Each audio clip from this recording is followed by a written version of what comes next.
Do Jornal Público, este é o P24. Hoje arrancamos mais uma semana de episódios com política, porque nesta segunda-feira é o limite que os partidos têm para entregar as listas de candidatos à Assembleia da República. Listas essas que vão a votos no próximo dia 10 de março, numas eleições legislativas antecipadas de resultado imprevisível. Parece que isso é consensual, certo?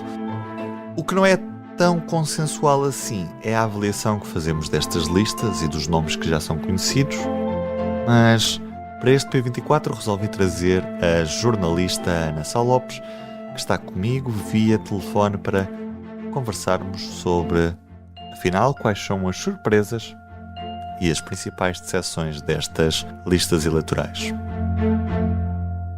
A lista do PS é muito marcada ainda pelos nomes que vieram de António Costa, nomes ligados à governação nestes últimos anos, e não há uma grande ruptura.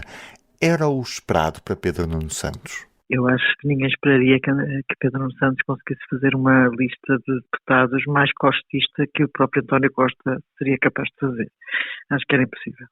A lista, objetivamente, é Pedro Nuno Santos com medo de afrontar António Costa, achando que só a continuidade o pode levar a uma eventual vitória, e qualquer ruptura é um risco enorme, porque António Costa fez ruptura com António José Seguro, apesar de ter incluído elementos seguristas na sua lista de deputados, mas eram poucos. Quando António Costa se apresentou pela primeira vez em eleições em 2015, havia uma efetiva renovação do PS. E também foi buscar pessoas menos conhecidas e alguns independentes, como o Tiago Brandão Rodrigues, que depois veio a ser Ministro da Educação. Eram, de facto, umas listas de um PS renovado, um PS que não tinha estado até aí havia gente nova. Aliás, Mariana Vieira da Silva, por exemplo, era um exemplo de uma pessoa nova. Neste momento as listas são de total continuidade. São umas listas muito fundadas no aparelho do partido, mas principalmente no costismo. Eu acho que pelas listas, por muito que Pedro Nuno Santos tenha feito em alguns discursos alguma ruptura com o costismo, com as listas percebe-se que não há ruptura absolutamente nenhuma.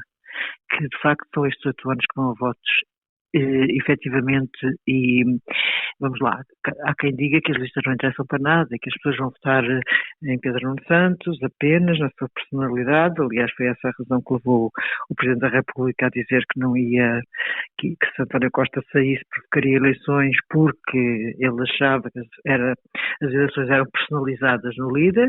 Portanto, estas eleições, ok, mas se as listas contarem para alguma coisa, Pedro Nuno Santos foi mais costista que Costa, não há qualquer dúvida sobre isso. Passamos então para a Aliança Democrática. Até que ponto é que a Aliança Democrática conseguiu trazer alguma coisa de novo? Havia muito esta expectativa em torno dos independentes.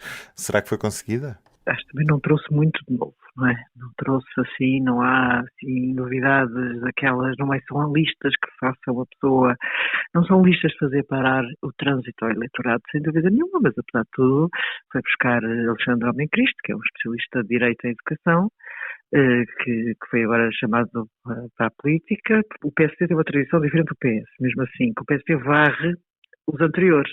Portanto, o PSD tem uma tradição diferente do PS. Nesse aspecto é mais difícil integrar os anteriores. O Paulo Mota Pinto também foi varrido, que era um ótimo deputado. Portanto, houve também houve a limpeza tradicional do PSD, mas apesar de tudo foi buscar uma pessoa ou outra que se pode dizer que, enfim, que foi buscar dentro das agremiações de direita, ou das linhas de direita, foi buscar gente nova que o PS não foi, dentro das linhas de esquerda.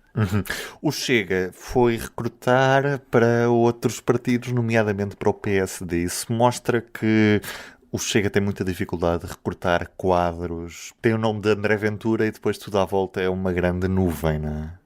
Na realidade, o Chega, de facto, nasce dentro do PSD, não é? Nasce com André Ventura. Muitos dos quadros do Chega, por esse país fora, eram pessoas que já tinham militado no PSD.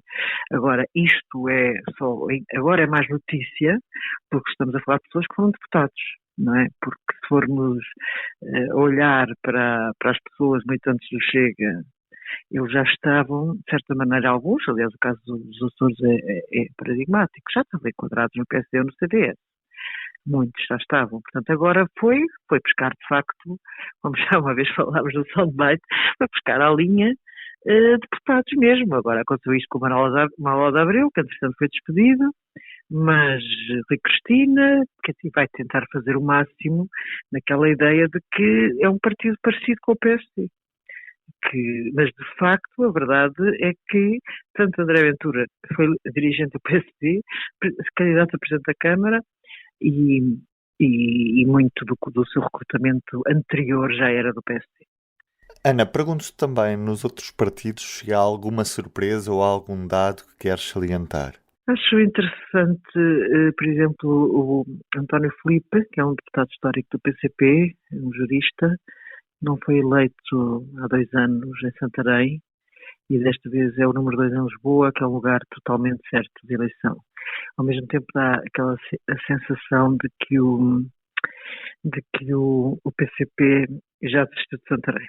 Parece-me que é um deputado de facto excelente, nestes últimos 2 anos foi assessor jurídico da bancada do PCP e agora tem lugar praticamente garantido, ou garantido mesmo, em Lisboa. Mas o facto de ele não ser cabeça de lista dá aquela ideia de que o PCP tem noção da sua própria fragilidade neste momento.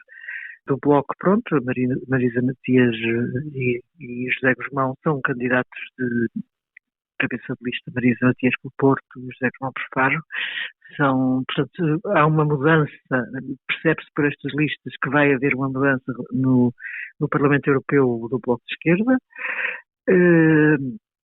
Assim, de repente, temos o PAN aí, pronto, continua neste uso real, mantém-se o LIVRE Rui Tavares, acho que desta vez o LIVRE acho que tem potencial para eleger mais deputados do que nas últimas eleições.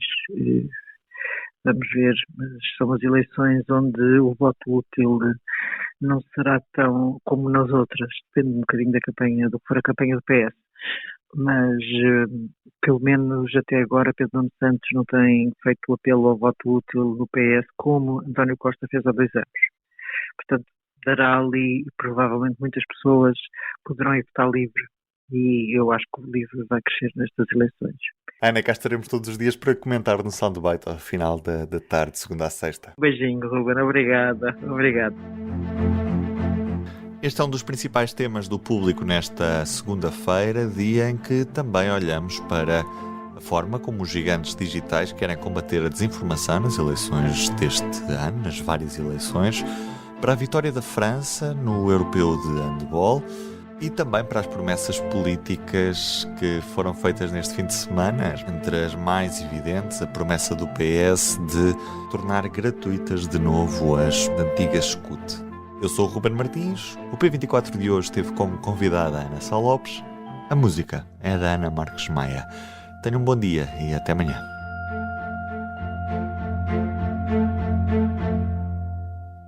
O Público fica no ouvido.